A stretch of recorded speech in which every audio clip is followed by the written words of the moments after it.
an absolute blockbuster, Nathan King.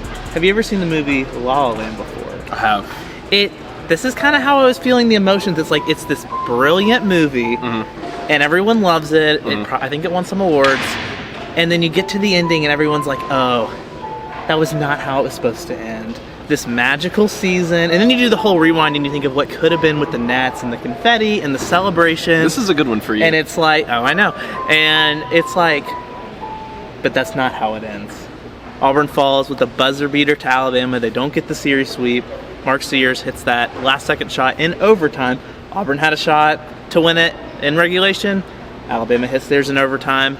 Nathan King, your thoughts? Yeah, I mean, like you said, lots of opportunities for Auburn in this game. You could go down the list of what ifs. I thought it was, it was impressive in its own right for Auburn to be back in this game. I thought Alabama was the better team for the majority of the first half. It was 52 points in the paint, I think, is the number that I keep coming back to, even separate from Johni Broome, 34 points. I mean, that was obviously a tremendous showing for him, career high performance. But Auburn had this game plan today to run Alabama off the three-point line, make them get their shots on the interior, and Alabama responded. Alabama was able to do it. And then the moments in the clutch, like you mentioned, in regulation, Auburn had the ball. First of all, it seemed like both in regulation and in overtime, like Alabama was just going to win the game. I think Alabama was up by 3 shortly before the end of regulation. Auburn has a chance to win it. Johni Broome admitted post-game. He said, if I were to have a do-over, I would drive it. Shoots a baseline fadeaway against Grant Nelson. Isn't able to make that shot.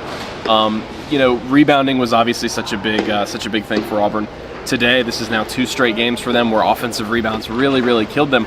And what's crazy, Patrick, is they allow 5 offensive rebounds in overtime. They didn't allow a single offensive rebound in the second half against Alabama. Half of Alabama's offensive rebounds for the entire game came in overtime. And I know the Mark Sears, and we've done all this without talking that much about Mark Sears' final shot. Obviously, a buzzer beater that'll be one of the shots in Iron Bowl lore for a while. But it was all the moments, I think, leading up to that were more important for Auburn.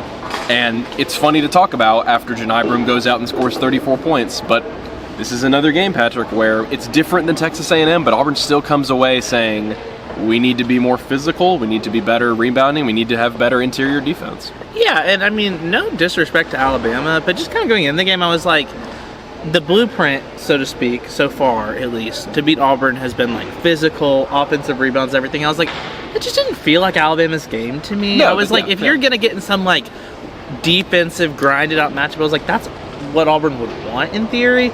And yet, for a lot of the game, they were. And it was so interesting. Like, if you think back to, I think you said it, the game in Tuscaloosa, it was, Alabama had that big run in the second half to make it a close game for a little bit, but it felt like every time Alabama made a shot, Auburn immediately answered. This game, particularly in the first half, it was kind of the reverse. It was like Alabama got up, and then it was basically just going back and forth of like Auburn would hit a 3, and then Alabama would. And so, it was really impressive on the road. Yeah, like we said, lots of what-ifs for Auburn in this game. I thought, I can't think of them necessarily top of mind, but like there were a lot of opportunities where it's a 2-point game, it's a 3-point game, Auburn has possession, all of a sudden they miss a free throw. That's something to talk about as well. They miss a free throw, miss the front end of a 1-and-1, Alabama goes down and scores 2 points, all of a sudden you're down 5 again. And so it was just little plays like that obviously really added up here. At the end of the day, if Johni Broome makes that fall-away shot at the end of overtime, Auburn fans are celebrating, and obviously you've celebrated a championship. And so that goes to show the margin in a game like this. Look, I thought both teams played really hard. And that's going to be the case in an Iron Bowl matchup. You're never going to get an Auburn-Alabama game where both teams aren't playing their guts out.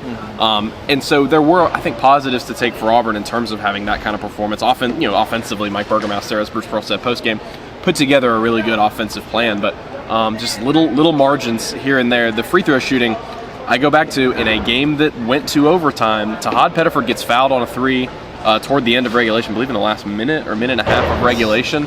1 for 3. I believe he's got to be high 80s in terms of free throw shooting on the season. I don't have it in front of me. I know he's in the 90s at one point. So that just, that comes back and bites you. Johni Broome had 2 free throw misses late in the game, including a 1-and-1 that obviously ends that possession. So lots of areas where Auburn, I think, felt like if they had just cleaned up a couple things, would have been able to win. Let's talk about Chad Baker-Mazara. for a minute, because that is going to be somebody that people are talking about a lot. Did something happen? He gets ejected in this game for throwing an elbow. Gets a flagrant 2 call against Chris Youngblood early in the second half, if I'm not mistaken. It's crazy looking at it now. Here's a stat for you. There have been 5 trips to the monitor combined between these 2 games this season for Alabama and Auburn, looking at a technical foul just between Chris Youngblood and Chad Baker-Mazara. I mean, it's unreal. Obviously, you had that one in the first game, and there were 4 examples of that today. And obviously, at this point, what more can you really say about? Obviously, this is something that has come back to bite Auburn a bunch of times with Chad Baker-Mazara. You know that he's going to be in these positions. Obviously, Auburn wants him to retaliate less moving forward, but that's. Patrick, you've kind of had the same message about this thing over and over again, and now you got another game in March. Obviously, this is not the tournament. This is not the end all be all like the Yale game last year, but this is a game that would have mattered a lot, and you would have really, really liked to have had your second or third best player on the floor. Yeah, and I think a lot of Auburn fans will immediately point at the Crimson Crane thing by goodness. Grant Nelson, absolutely, which was legendary. Which you should. But yeah, and it's like. Bruce said post-game, he hadn't watched the thing yet, hadn't talked to Chad yet, but he was like, he really didn't think that from what I understood, I was typing something, but he didn't really think that he gets officiated like not fairly or called not fairly. It's sure. Like, when you build up a reputation for finding yourself in those things, people will look out for it. If you're an official preparing, you're like, oh, this is a trend. Yeah. And so, yeah, it's unfortunate for Auburn, but at the end of the day, like, they still had a chance to win. Yeah. And, I mean, the free throws, like you said, Auburn was 11 of 17. Johni Broome himself was 2 for 5.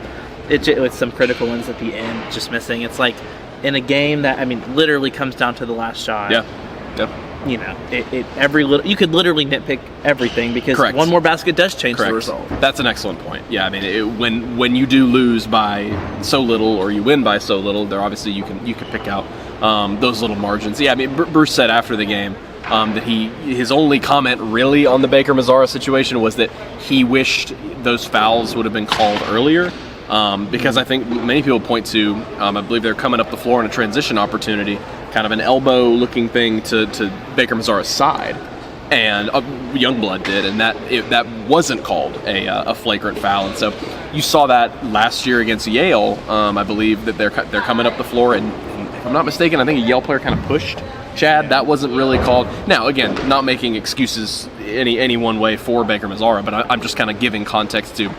I think what Bruce Pearl's looking at. Another officiating note is that Bruce has been a little bit more transparent of late with some of these things, and he talked about how Johni Broome, a bunch of his shots early in the game, I don't know the exact stat, he said it was his first 15 or 16 shots, obviously don't know that for certain, but he said his first 15 or 16 attempts, Johni Broome took 28 shots, first 15 or 16 attempts didn't go to the free throw line on a single one of them, didn't get called. Alabama didn't get called for contact under the basket. That's sort of something that has been a theme all season long. Broome doesn't get as many field goals as he takes. He does not get that many foul shots. Now, he plays a certain way. He's more of a finesse big man. So I think, but at the same time, I think there is a little bit of merit to what Bruce Pearl was saying. Talking about Broome just for a minute, I mean, obviously you're not gonna find silver linings in a game like this when you lose on a buzzer beater to your rival, but what a way to come back in the Player of the Year conversation. I mean, he goes single digits for 2 straight games. Both him and Bruce said yesterday, like, yeah, I'm really not worried about it. It's just kind of the way both games played out. I mean, he almost was the reason Auburn won this game. Massive 3-pointers for him in overtime. When I think most people, because he missed his first 2, maybe you kind of had that like, oh no, oh yes, and it was kind of a reminder of like, no, this dude can do it all. Like, he can hit threes even when you need him to. Yeah, you almost wonder, like, if he had hit the game winner, does that solidify an award like that in this kind of moment? I don't know. We'll never know. But, yeah, and I think the thing with Broome is, like, the 34 points, obviously a greater volume of that because they played 5 whole extra minutes. Yep. But he's still 15 of 28. That's what? 13 still missed shots. Yeah. As Bruce likes to say, the triple-double.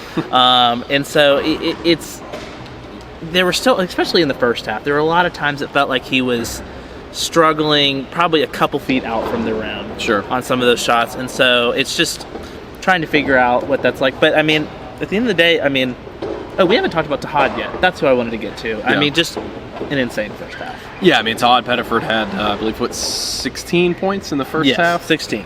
16 for Tahad in the first half. I mean, he was one of the big reasons why. I mean, Alabama started 8 of 12 from the floor, and really it was just Johni and Tahad. They combined for 30 points in the first half. Yeah, I mean, you mentioned Broome and his shooting. I mean, we've seen this time and time again. Maybe a lower shooting percentage at the beginning of the game. I mean, maybe he started like 1 for 4 or something like that, and it just starts to cascade for him to the point where obviously 34 points, 8 rebounds in this game, 5 blocks, 3 steals, 3 assists. Just a tremendous performance. And the way you can sort of contextualize this with Auburn going into the postseason is what Bruce Pearl said after the game was like, Johni Broome stepped up today, Tahad Pettiford stepped up. Yeah. Auburn needs it. Grant Nelson stepped up. Mark Sears stepped up at the end of the game. I would argue LeBaron Philon stepped up a lot in this game.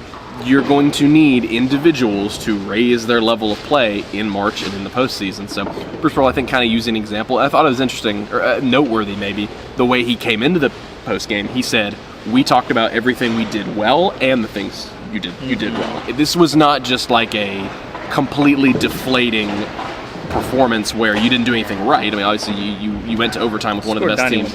Exactly, went to overtime with one of the best teams in the country. But the fact that it's your rival, the fact that you're at home, didn't celebrate an SEC championship, which I think some teams historically maybe would have cut down the nets. We wondered whether they would. I think before the game and talking to people around the program yesterday, it was pretty clear they were not going to if they lost this game. And so I think now the message will be, well, you didn't do it here, go out and get you one. Go out and get you some nets, whether that's in Nashville or whether that's in the, obviously more importantly, in March Madness. Let's real quick before we wrap up here, moving on to Nashville next week.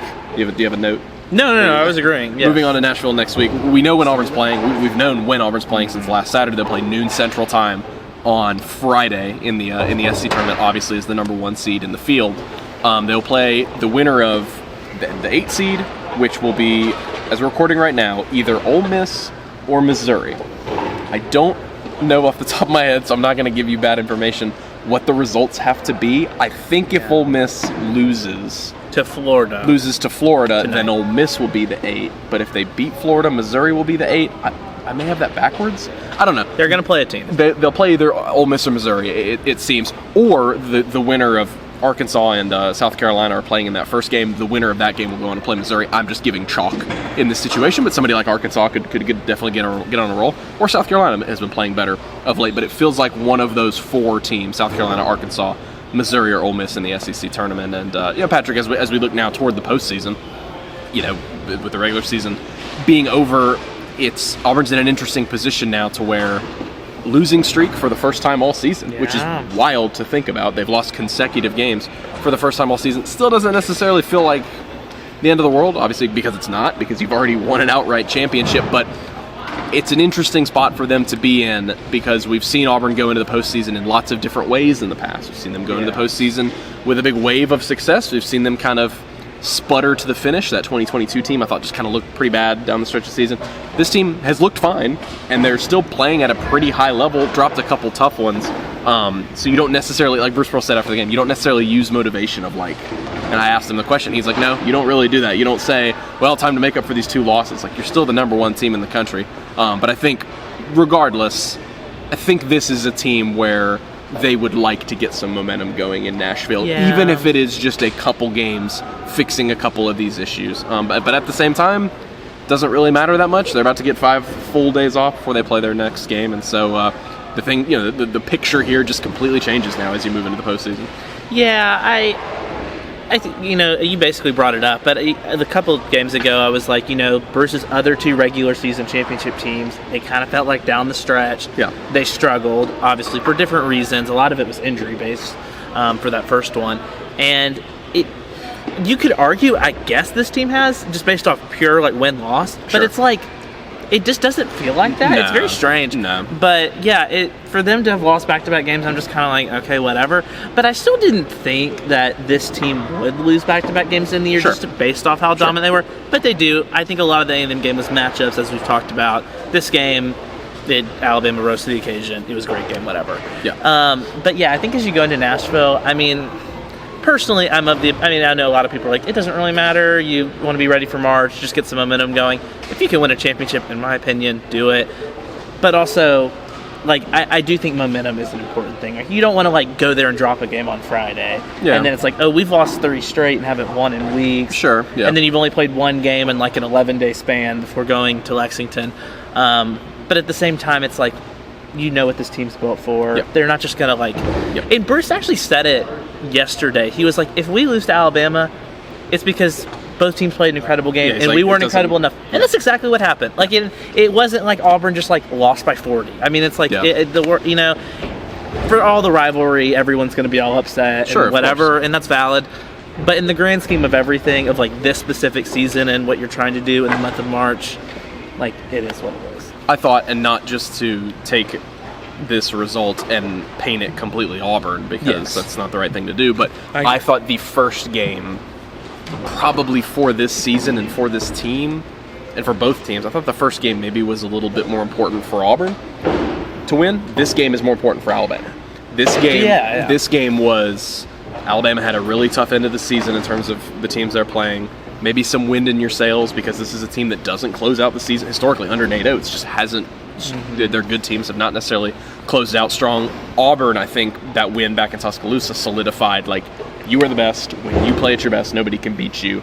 Here is your expectation. And that's Here is still the level, true. which is still true. Absolutely. Yeah, and I think well, I lost my train of thought, but I don't know. Keep going. I'm I sorry. appreciate that. Yeah. We'll probably go ahead and wrap it there. Probably going close to 15 minutes at this point. Thank you guys so much for joining us here on the Postgame Pod. Number 1 Auburn and number 7 Alabama turns into an instant classic. The Crimson Tide win here in Neville Arena on a game-winning shot by Mark Sears at the buzzer. 34 points for Johni Broome, as I keep coming back to 52 points in the paint for Alabama. So certainly some things for Auburn to work on heading into next week at the SEC tournament in Nashville. We will catch up with you guys next week, getting ready, previewing the trip to Nashville. Obviously, Auburn will play their first game on Friday. We'll be podcasting in Nashville on Thursday to get you guys ready for that. And so until next time, for Patrick Bingham, Nathan King, we'll talk to you guys later.